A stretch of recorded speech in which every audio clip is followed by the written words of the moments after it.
गुरु ब्रह्मा गुरु विष्णु गुरुदेवो महेश्वरा गुरु साक्षात् परब्रह्मा तस्मै श्री गुरुवे नमः. गुरुवे चरणम गुरुवे पोற்றி. ओम नमो भगवते श्री अरविंदाय. ओम आनंदमयी चैतन्यमयी सत्यमयी परमे. Mother Sri Aurobindo is my refuge. அன்னை அன்பர்கள் அனைவருக்கும் இனிய காலை வணக்கம். அன்னையின் பணியில் முதல் ஞாயிற்றுக்கிழமை அன்னையை பற்றியும் பகவானை பற்றியும் சிந்திக்கக்கூடிய ஒரு நாள். ஆனால் இன்றோ அனைவரையும், ஏன் ஒட்டுமொத்த உலக மக்களையும் கொரோனா என்ற கோர அரக்கனின் வெறியாட்டம் நம்மையெல்லாம் வீட்டிலே முடங்கி கிடக்க வைத்துவிட்டது. ஆலய வழிபாடுகள் இல்லை, அலங்கார அபிஷேக ஆராதனைகள் கோயில்களில் நடந்தாலும் மக்களால் கண்டு கழித்து தங்களுடைய நன்றியை கூட தெரிவிக்க முடியாத ஒரு சூழல். கண்ணுக்கே தெரியாத அசுர சக்திக்கு இவ்வளவு சக்தி இருக்கும்போது நம் அன்னையும் பகவானுக்கும் இறை சக்தியான அவர்களுக்கு எவ்வளவு சக்தி இருக்க வேண்டும் என்ற சிந்தனைதான் மேலோங்குகிறது. இவற்றுக்கெல்லாம் காரணம் என்ன என்று சிந்தித்தோமானால், காரணம் நாம் தான், இந்த மனித இனம்தான் காரணம் என்பது தெளிவாகிறது. இறைவன் படைப்பில் ஒரு சமநிலை இல்லை. இயற்கை வளங்களை மனிதன் மதிக்கவில்லை. மரம், செடி, கொடி, ஜீவராசிகள் அத்தனையும் தன் விருப்பம் போல கொன்று குவித்து விட்டான். அதை சமன்படுத்தவே மக்கள் இன்று மடிகிறார்கள். இறைவன் நமக்கு ஒரு பாடம் புகட்டவே இந்த திருவிளையாடல் என்றுதான் நினைக்க வேண்டியிருக்கிறது. பகவான் ஸ்ரீ அரவிந்தர் தெய்வீக வாழ்க்கையில் த லைஃப் டிவைன் கூறுவது போல, ஒவ்வொரு செயலும் இறைவனால் திட்டமிட்டே செயல்படுத்தப்படுகின்றன. இந்த பேரழிவிற்கும் பின் ஒரு பெரிய நன்மை விளையும் என்பதை திடமாக நாம் நம்பலாம். இதுவும் கடந்து போகும். நல்லதோர் சூழ்நிலை உருவாக அனைத்து தேவர்களுக்கெல்லாம் தேவதையான ஸ்ரீ அன்னையும் காத்து நம்மை ரட்சிப்பார்கள், ரட்சிக்க வேண்டும் என்ற நம் ஒவ்வொருவரின் பிரார்த்தனையும் நிறைவேறும் காலம் வரும். அன்னை அன்பர்களே, இந்த வாரம் பேச வேண்டும் என்ற சிந்தனையில் நான் இருந்தபோது அன்னையிட்ட கட்டளை த மதர்ஸ் ஃபீட், ஸ்ரீ அன்னையின் பாதங்கள். நேரடியாக தங்களிடம் பகிர்ந்து கொள்ள முடியாவிட்டாலும் அன்னையின் தொண்டில் ஒரு சுணக்கம் வரக்கூடாது. அன்னையின் குழந்தைகளை எல்லாம் காத்து ரட்சிக்கும் அவளை பற்றி, இந்த உடலில் உயிர் உள்ளவரை, இறுதி மூச்சு வரை அவளை பற்றி சிந்திக்கும் வாய்ப்பை விட்டுவிடக்கூடாது என்ற எண்ணத்தில் ஒலி வடிவில் உங்களுக்கு அளிப்பதில் மகிழ்ச்சி அடைகின்றேன். இந்த தலைப்பே நாம் இறுதியில் காணும் பொழுது இன்றைய சூழ்நிலைக்கு மிகவும் பொருத்தமாக அமைந்திருக்கும் என்பதில் ஐயமில்லை. ஸ்ரீ அன்னையின் பொற்பாதங்களை பற்றி பகவான் கூறும் பொழுது, அவள் கரங்களின் பரிசம் காந்தம் போன்றது. அவற்றின் இரகசிய நுண்ணிய பிரபாவம் மனத்தையும் பிராணனையும் உடலையும் மாசு நீக்கி நயமாக்குகிறது.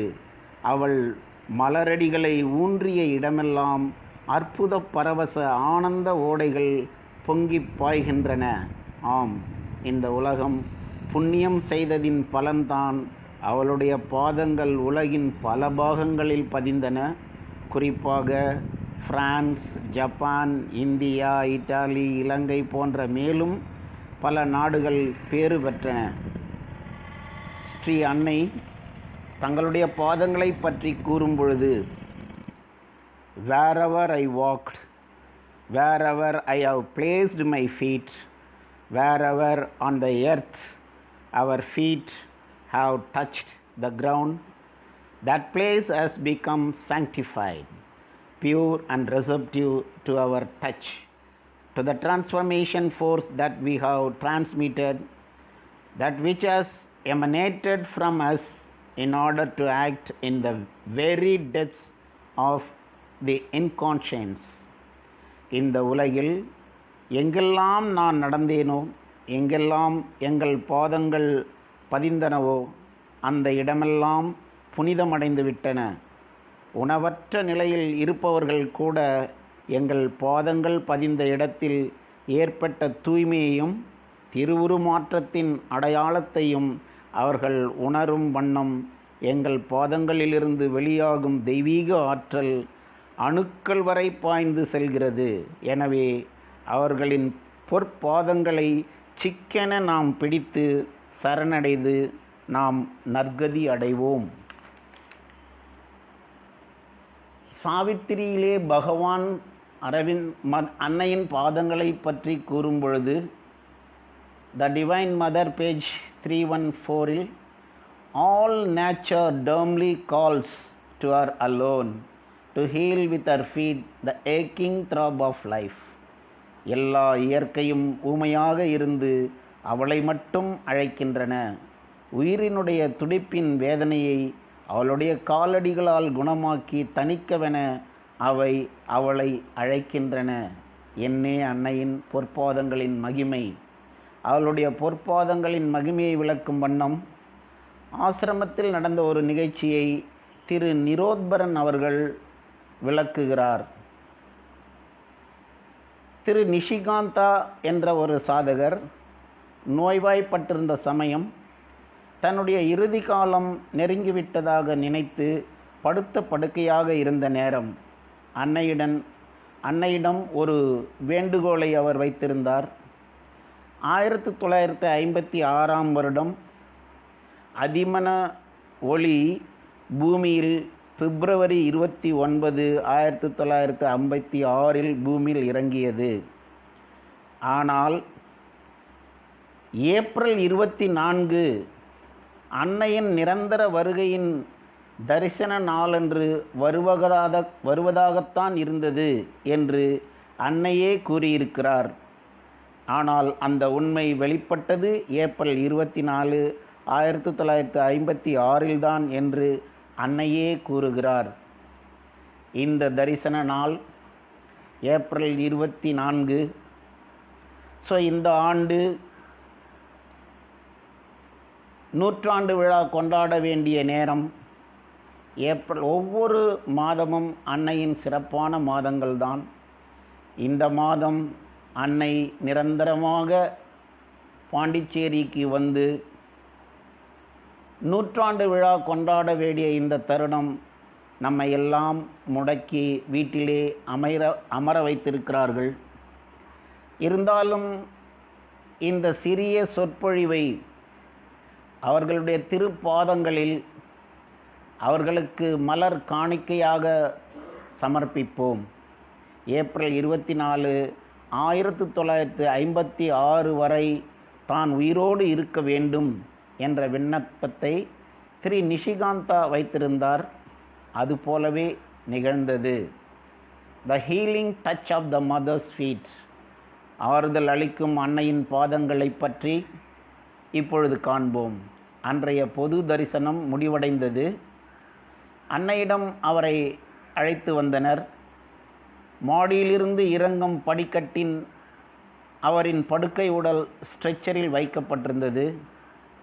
அன்னை மாடியிலிருந்து கீழே இறங்கி வந்ததும் தூக்கு படுக்கையை உயர்த்தினோம். தன் நடுங்கும் கரங்களை ஸ்ரீ அன்னையை நோக்கி நிஷிகாந்தா நீட்டினார். உடனடியாக அன்னை அவருடைய கரங்களை கெட்டியாக பிடித்து தன்பால் இழுத்து கொண்டார். அவருடைய கண்களை புன்முறுவலுடன் நோக்கினார். அவருடைய கர்ம வினைகளை துடைப்பது போல் புருவங்களை துடைத்து விட்டார். நிஷிகாந்தா தன் நெஞ்சத்தை காட்டி, அன்னையே தங்கள் பாதங்கள் இங்கே இங்கே என்று தயக்கத்துடன் முனகினார். அன்னை நிரோத்பரனின் கைகளை சப்போர்ட்டாக பிடித்துக்கொண்டு தனது வலது பாதத்தை மென்மையாக அவரது நெஞ்சத்தின் மீது வைத்தார். நிஷிகாந்தா தன் கரங்களால் அன்னையின் பொற்பாதத்தை இறுக பற்றி கொண்டு தன் மார்பின் மீது அழுத்தி வைத்து கொண்டார். இந்த நிகழ்ச்சியை நிரோத்பரன் கூறும் பொழுது, to heal with her feet the aching throb of life என்ற வரிகள் நினைவுக்கு வந்தன. பகவான் அரவிந்தர் அன்னையினுடைய பொற்பாதங்களை பற்றி கூறும்பொழுது அந்த செய்தி அவர் அப்பொழுது நிறைவு கூறுகிறார். சில நிமிடங்களில் அவருடைய ரூமிற்கு எடுத்து சென்று நிஷிகாந்தா சேர்க்கப்பட்டார். அதன் பிறகு நிரோத்பரன் அவருடைய ரூமுக்கு சென்று பார்த்தார். அப்பொழுது நிஷிகாந்தா கூறுகிறார், என் உடல் முழுவதும் அமைதியால் குளிர்ந்து விட்டது என்று தெளிவுடன் பேசினார். அதற்கு பிறகு அவர் மேலும் 17 ஆண்டுகள் உயிர் வாழ்ந்தார். நிஷிகாந்தா என்னே அவள் பாதங்களின் மகிமை.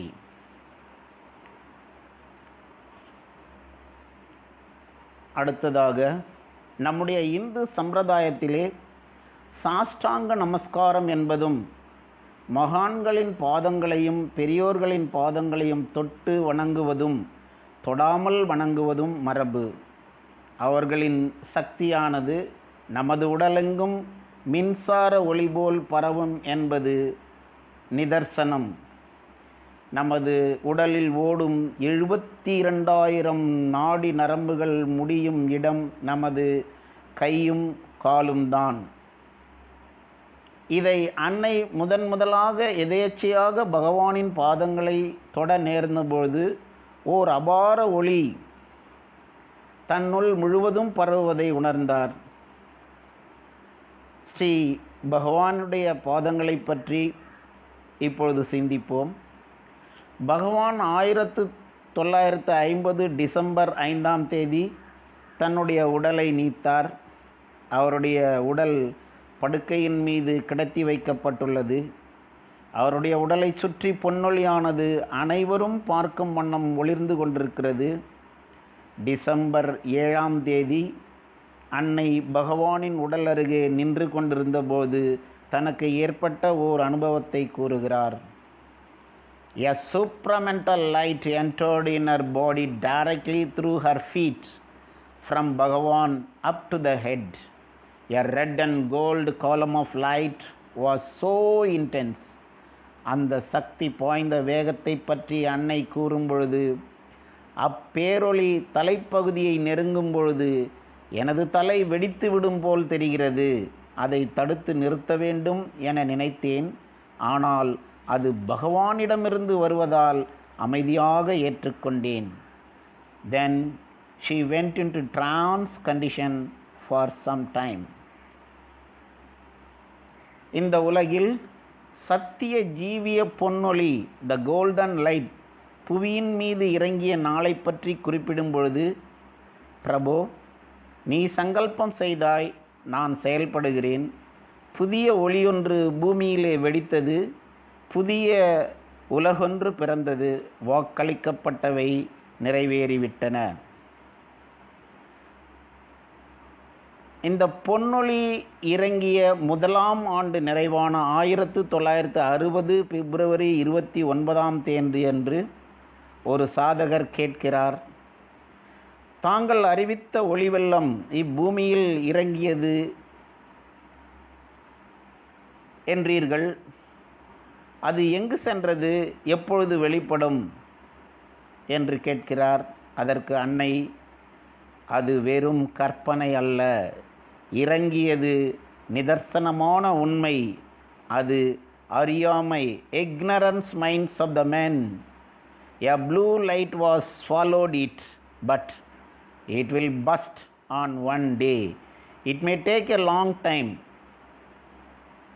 It ever persists in this world என்று அன்னை அறிவிக்கிறார். இதே செய்தியை உறுதிப்படுத்தும் விதமாக இந்திய சீன போரின் போது நமது நாட்டை பலமான சீன நாடு வென்றுவிடும் போல் தோன்றுகிறதே என்று ஒரு சாதகர் கூறுகிறார். உடனே அன்னை கூறுகிறார், no no never. The supramental light was descended on this earth. It will take care என்று ஆணித்தரமாக சொல்லுகிறார். இதே சூழ்நிலைதான் தற்போதும் பொருந்தும் கொரோனாவின் தீவிரம் இந்தியாவை ஒன்றும் செய்துவிட முடியாது. அங்கொன்றும் இங்கொன்றும் பாதிப்புகள் இருக்கலாம். ஆனால் அந்த சத்திய ஜீவிய பொன்னொழி நம்மை காத்து அருளும் என்று நம்பிக்கையுடன் இருப்போம். தெய்வீக தீண்டல், டிவைன் டச். இந்திய ஆன்மீக நடைமுறையில் தீட்சை, இனிஷியேஷன் என்பது ஒரு நடைமுறை. குருவானவர் 4 விதங்களில் தீட்சை அளிப்பார். 1. ஸ்பர்ஷ தீக்ஷா, தெய்வீக தீண்டல், தொட்டு ஆசீர்வாதம் வழங்குதல். 2. மந்திர தீக்ஷா, மந்திர உபதேசம் வழியாக தீட்சை அளிப்பது. 3. நயன தீக்ஷா ஆர் திருஷ்டி தீக்ஷா, பார்வை மூலமாக தீட்சை அளிப்பது. 4. மனோ தீக்ஷா, த்ரூ தாட், சங்கல்ப தீக்ஷா. இன்னும் பலவித தீட்சைகள் உள்ளன. அது எல்லாம் நமக்கு இப்பொழுது தேவையில்லை. Diksha, what is diksha? Diksha is like a new birth for a sadhaka. அது ஒரு சாதகருக்கு புதிய பிறவி எடுப்பது போன்றதுதான் குருமார்கள் அல்லது நம் அன்னையும் அரவிந்தரும் வழங்கும் தீட்சை அல்லது இனிஷியேஷன் எனப்படும். ஒரு விவசாயி பயிர் செய்வதற்கு முன் நிலத்தை பண்படுத்திய பிறகுதான் விதை விதைப்பார். அதுபோல் ஒரு குருவானவர் தன்னுடைய சிஷ்யனுக்கு தீட்சை அளிக்கும் முன் சாதகரின் உடலில் மனதில் உள்ள நெகட்டிவ் எனர்ஜியை வெளியேற்றிய பிறகு தீட்சை, இனிஷியேஷன் அளிப்பார். அந்த தீட்சையின் போது பலர் பலவித அனுபவங்களை பெறுவர். ஸ்ரீ அன்னையும் அரவிந்தரும் நயன தீட்சை, ஸ்பர்ஷ தீட்சைகளை அளித்துள்ளனர். வைணவத்தலங்களில் திருவடி சடாரி ஆசீர்வாதம் என்பது ஒரு சம்பிரதாயம். துளசி தீர்த்தம் அளித்த பிறகு அந்த இறைவனின் பாதத்தை கொண்டு நம்மையெல்லாம் ஆசீர்வதிப்பார்கள். துளசி தீர்த்தம் வாங்கும் பொழுது நாம் எல்லாம் கவனிக்க வேண்டியது, அது அருந்தியவுடன் நம்மில் பெரும்பாலானோர் மீதம் இருப்பதை தலையிலே தடவிக்கொள்வார்கள். ஆனால் அவ்வாறு செய்யக்கூடாது. பகவானின் திருப்பாதங்கள் படும் இடம் எச்சில் பட்டுவிடக்கூடாது. கையை உதறவும் கூடாது. கையை தேய்த்து கொள்ளலாம் அல்லது துணியால் துடைத்து கொள்ளலாம். மகாபலி சக்கரவர்த்தியின் அபரிமிதமான ஆணவத்தை அடக்கும் பொருட்டு பகவான் 3 அடி மண் கேட்டான். அவனும் கர்வத்துடன் எடுத்துக்கொள்க, அளந்து கொள்க என்றான். ஒரே அடியில் உலகை அளந்து விட்டான்.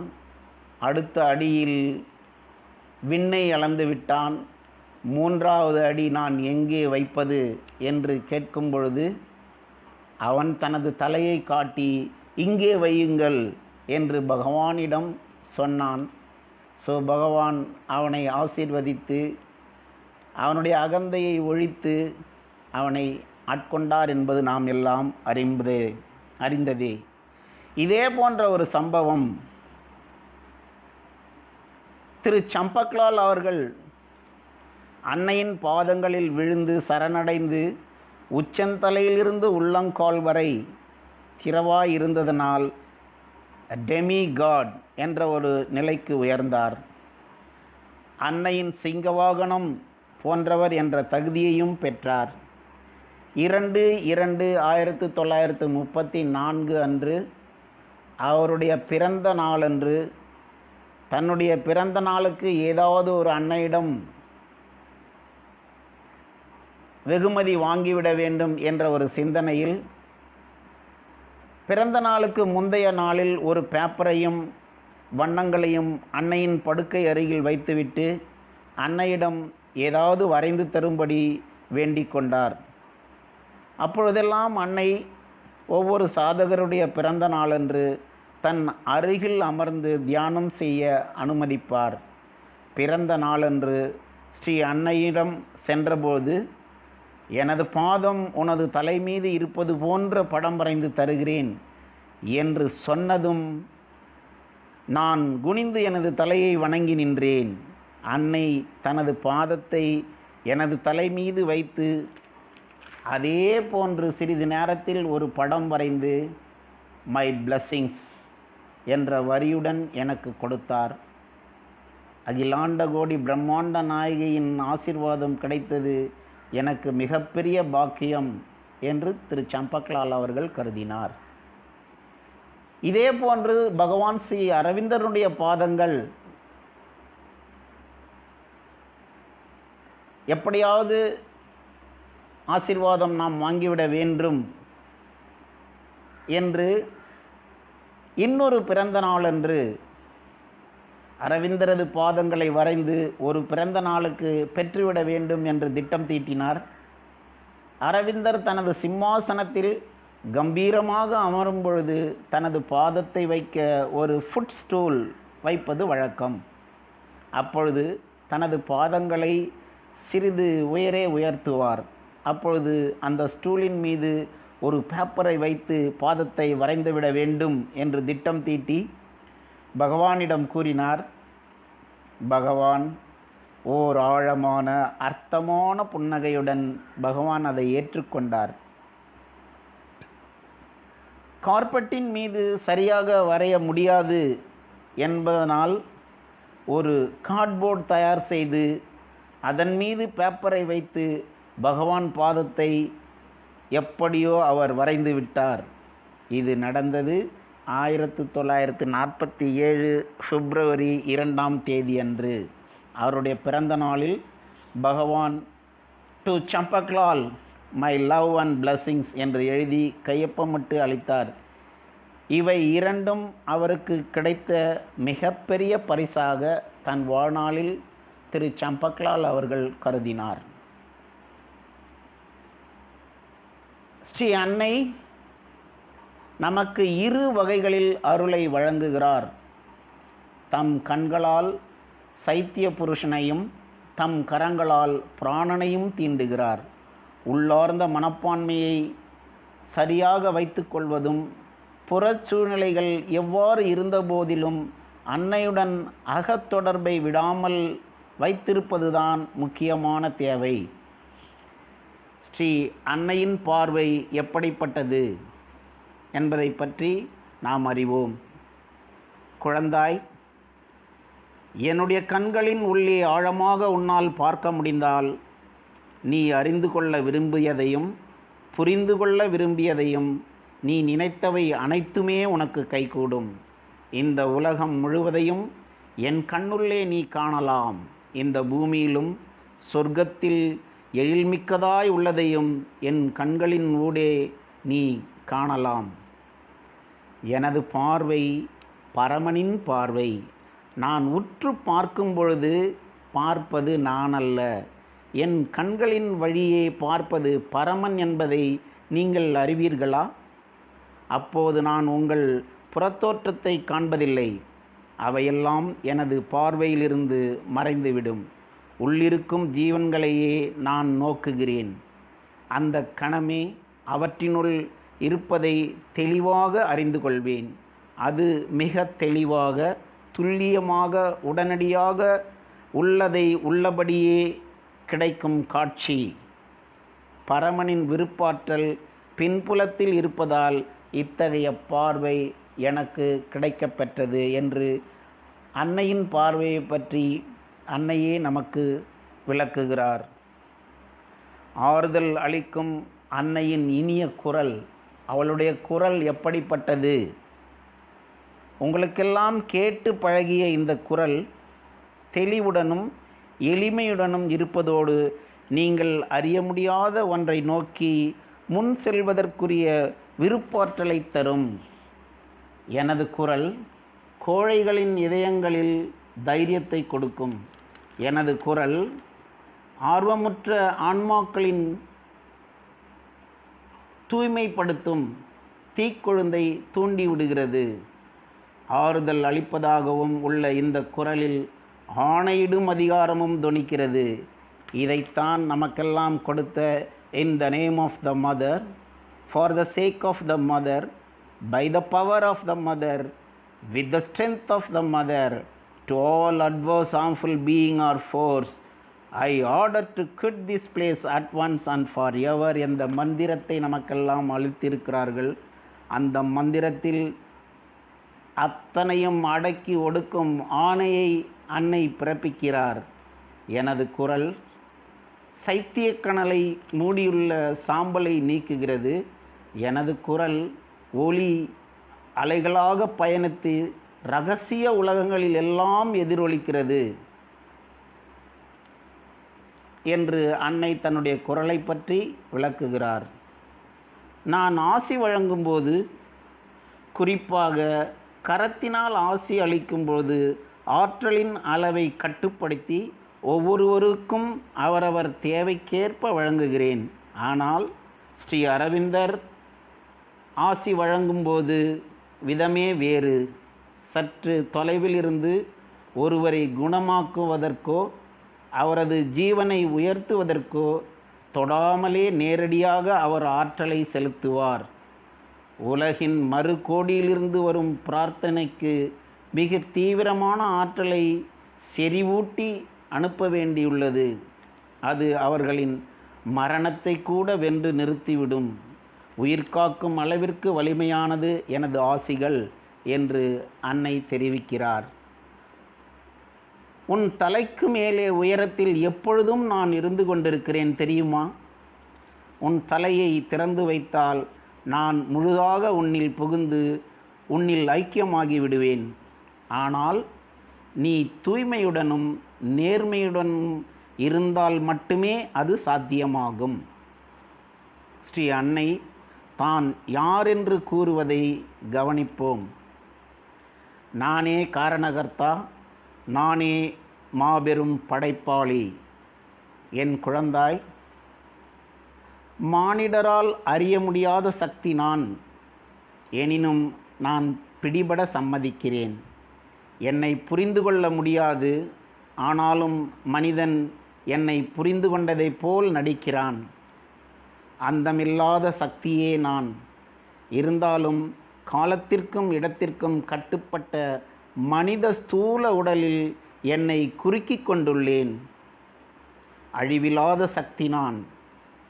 ஆனால் எத்தனையோ அழிந்து போகும் கூறுகளில் நான் வெளிப்படுகிறேன். ஆதி மூலத்தை திரும்பவும் சென்று அடையும் பொருட்டே இம்முயற்சி. பூவுலகில் தன்னால் உண்டாகும் விளைவுகளை சந்திக்க வேண்டிய அந்த ஆதிமூலம் ஒரு பிறவியை எடுக்க சம்மதித்துள்ளது. அனைத்தும் மறைந்து போகும் சூன்யம் நானே. எனது சாநித்தியத்தை ஏற்க மறுக்கும் உணர்விலியும் நானே. ஆனால் அதன் ஒவ்வொரு அணுத்துகளும் என் உணர்வினாலே துடித்து கொண்டிருக்கிறது. இப்பிரபஞ்சத்தின் பரிணாம வளர்ச்சியில் வெளிப்பட்டுள்ள தெய்வீகத்தின் இரகசியங்களை திரை நீக்கி காட்ட துவங்கியுள்ள மர்ம சக்தியும் நானே. நானே காரணகர்த்தா, நானே படைப்பாளி. என்னிடமிருந்தே எல்லாம் புறப்படுகின்றன. உன்னால் கற்பனை செய்ய முடிந்த அனைத்தும் என்னாலே, என்னிடமிருந்தே எனக்காகவே வெளிப்படுகின்றன. என்னிடம் இல்லாத எதுவும் இப்பிரபஞ்சத்தில் கிடையாது. உன்னால் புரிந்து கொள்ள முடிகிறதா? பல நூறு பிறவிகள் எடுத்த பின்பே என்னை புரிந்து கொள்ள முடியும்.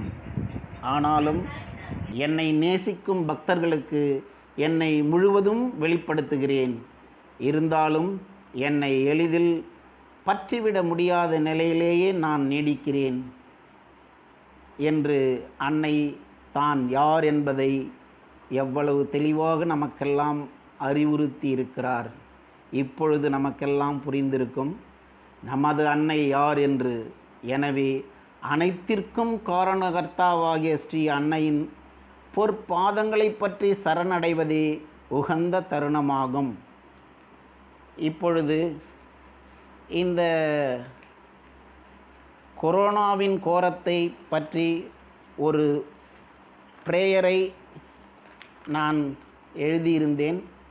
அந்த பிரேயரை இப்பொழுது வாசித்துவிட்டு முடித்து கொள்ளலாம் என்றிருக்கிறேன். ஸ்ரீ அன்னைக்கு ஒரு பிரார்த்தனை. இறைவடிவான அன்னையே, வணங்குதற்கும் போற்றுதற்கும் உரிய ஸ்ரீ அரபிந்தோ, உங்கள் சக்தியும் கருணையும் என்றென்றும் காத்து அருள்வதற்கு எங்கள் உளமார்ந்த நன்றியை காணிக்கையாக்குகிறோம். உலகின் பல நெருக்கடியான நேரங்களில் உங்கள் கருணை வடிவான சக்தி எப்படி எங்களை காப்பாற்றியதோ அவ்வண்ணமே இந்த நெருக்கடியான கோரமான அசுரப்பிடியிலிருந்து எங்களை காத்தருள வேண்டுமாய் இந்த பிரபஞ்சத்தை சேர்ந்த அனைவரும் தங்கள் முன் மண்டியிட்டு இறைஞ்சுகிறோம். எங்கள் வேதனையும் கலக்கத்தையும் போக்கும் நல்ல நம்பிக்கையும் சக்தியையும் அருள்வீராக. உங்கள் பேராற்றலை இப்புவி மீது செலுத்தி கொரோனாவின் கோரப்பிடியிலிருந்து இவ்வுலக மக்களை காத்தருளும்படி வேண்டுகிறோம். தங்களின் தெய்வீக அருள் சக்தி பூ உலகை நோக்கி இறங்குவதற்காக நன்றியை தெரிவித்துக் கொள்ளுகிறோம். மேலும் அதை துரிதப்படுத்தி மானுட இனத்தை காக்கும் பொறுப்பை தங்கள் திருப்பாதங்களில் சமர்ப்பித்து சரணடைகிறோம். எங்கள் பிரார்த்தனை நிறைவேற தங்கள் திருவுளம் இறங்கட்டும் அன்னையே. அன்னையே, பிரபுவின் பணி முடிவுறட்டும்.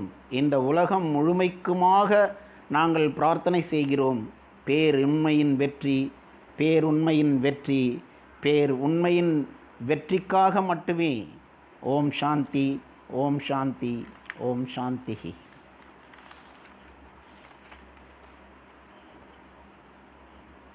இந்த நூற்றாண்டு விழாவில் அன்னையின் நிரந்தர வருகையான ஏப்ரல் 24, 1920 இந்த ஆண்டு நூற்றாண்டு விழா ஆண்டு. அந்த ஆண்டிற்கு இந்த சிறிய உரையை அவள் அருளால் அவள் தாள் வணங்கி